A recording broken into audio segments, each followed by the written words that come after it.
Falaremos hoje sobre a República Romana.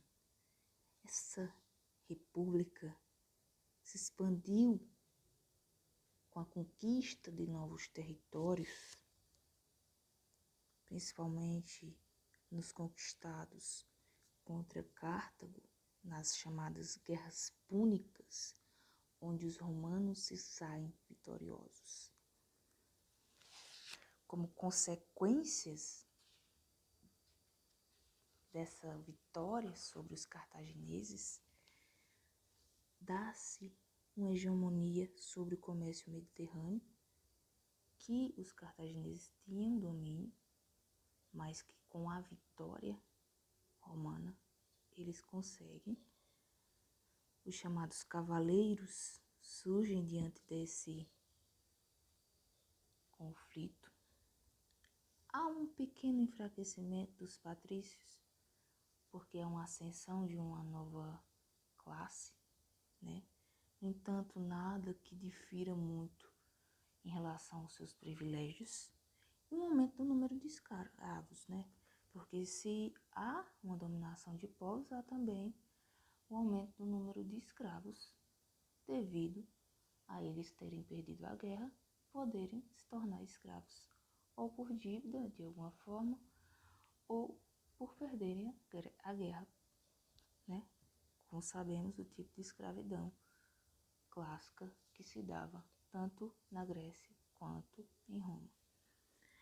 E devido a essas consequências pós-guerras púnicas e o número acrescentado de escravos, também se iniciou um processo de revoltas nesse período, chamado de período republicano, onde a união de escravos contra aquilo que eles não achavam certo, ou se não achavam injusto a todos eles, já que eles faziam parte de Roma e trabalhavam mais do que qualquer romano, pois eles eram escravizados, né?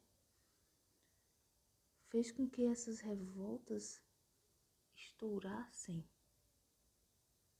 dentro do território romano, republicano.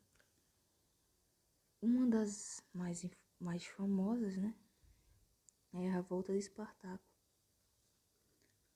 onde, sob a liderança de Espartaco, organizaram um forte exército que ameaçou o poder de Roma durante quase 2 anos. Quem eram essas pessoas que se uniram a eles? Escravos. Mas só em 71 a.C., quase 2 anos após esse terror implementado por essas pessoas, é que a força do exército romano, sob o comando do Licínio Crasso, conseguiu vencer esse exército de escravos, liderados por ele, né, Espartaco. E a repressão dada a essas pessoas revoltosas, esses escravos revoltosos, foi que a maioria deles, para servir de exemplo, foram crucificados. Então, devido às injustiças, devido ao crescente número de miseráveis, a má divisão, de certa forma, de um estado social, ou se não de terras ou também de renda, faz com que se instale uma crise dentro da República Romana, onde se sobressai na luta por essas reformas, dessa forma, né? Tibério e Caio Graco, onde eles tentam mudar de alguma forma essa situação vivida pela maioria de que consistia a sociedade romana. No entanto, eles não conseguem, porque aqueles que tinham os privilégios não queriam abrir mão deles. nesse sentido, mesmo sem conseguirem articularem reformas, abre-se um precedente para a crise política, econômica e social na República, promovendo uma instabilidade muito grande dentro da República Romana.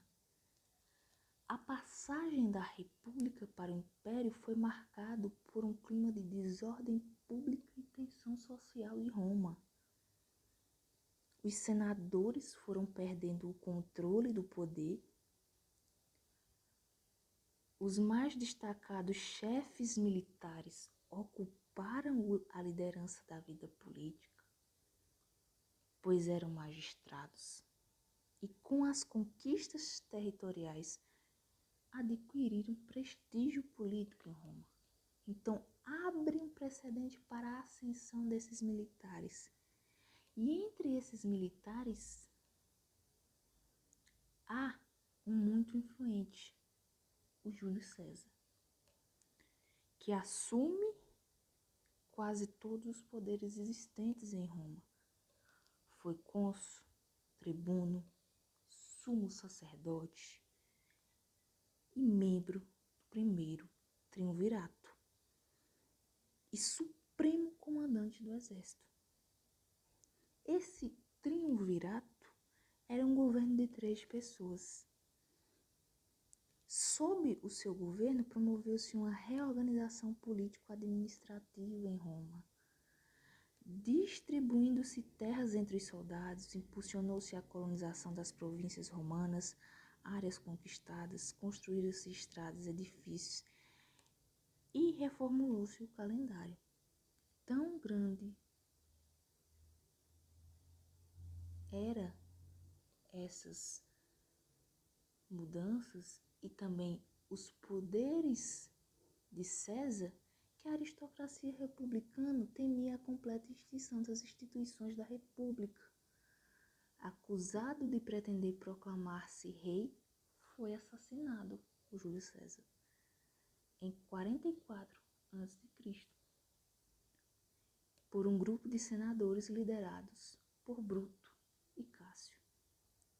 Em 43 a.C., estabeleceu-se o triunvirato formado por Marco Antônio, Otávio e Lépio.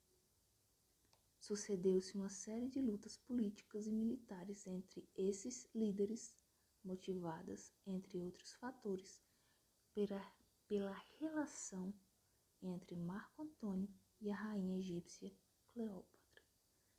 Dessas lutas, Otávio saiu-se vitorioso, tornando-se o principal governante de Roma e dos territórios conquistados pelos romanos, entre os quais o Egito, conquistado em 31 a.C.